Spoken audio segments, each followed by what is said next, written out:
मला वाटतं ताईंनी बऱ्यापैकी उत्तर दिलेले आहेत। माझे दोन स्पेसिफिक प्रश्न आहेत।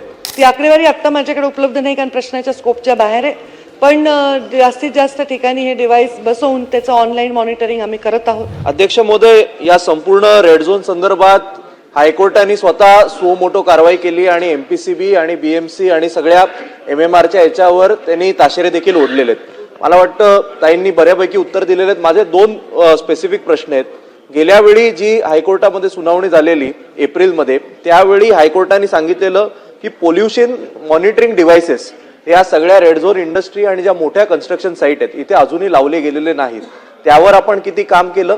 आणि माझा दुसरा स्पेसिफिक प्रश्न आहे की डोंबिवली असेल, इकडे लहानाचा मी मोठा झालो, दरवर्षी कधी लाल पाऊस पडतो, कधी निळा पाऊस पडतो, कधी हिरवा पाऊस पडतो आणि प्रत्येक वेळेला शासनाकडनं सांगण्यात येतं की आता हळूहळू या इंडस्ट्री आम्ही बाहेर काढणार, कारण इकडे आता सगळ्या बिल्डिंग उभ्या राहिलेल्या आहेत। तर शासनाचं लॉंग टर्म धोरण काय?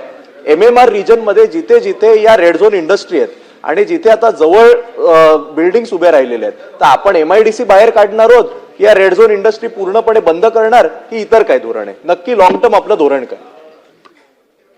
टर्म धोरण म्हणजे मला आता उत्तरात सांगता येणार नाही, पण बऱ्याच ठिकाणी रेड झोन मध्ये आपण उद्योग दिलेले तर त्यांच्याकडनं अपेक्षा आहेत की त्यांनी प्रेसिपिटर बसवावे, त्यांनी तिथल्या व्यवस्था कराव्या, परंतु आता नागरिकीकरण एवढं वाढतंय की ते अक्षरशः म्हणजे वस्त्या पण वाढत वाढत त्या झोनपर्यंत चाललेल्या आहेत। हे दुसऱ्याही पद्धतीने आपण बघायची गरज आहे आणि हे एकमेव धोरण प्रदूषण विभाग न करता उद्योग विभागावर बसून त्यांच्याशी चर्चा करून ह्याच्यातनं नक्कीच एक कायमस्वरूपी उपाययोजना करण्याची गरज आहे आणि त्यावेळी काही लोकांकडून नक्की आम्ही सूचना मागू। लोकप्रतिनिधी जे ग्रसित आहे या सगळ्या उद्योगाच्या मतदारसंघ आहेत त्यांच्याही सूचना मागू। याला लॉंग टर्म धोरण ठरवायची गरज आहे, पण आता ते धोरण मी काही शब्दात मांडू शकेन अशी परिस्थिती नाही। ते जेव्हा तयार होईल तेव्हा सभागृहाला अवगत करून देते।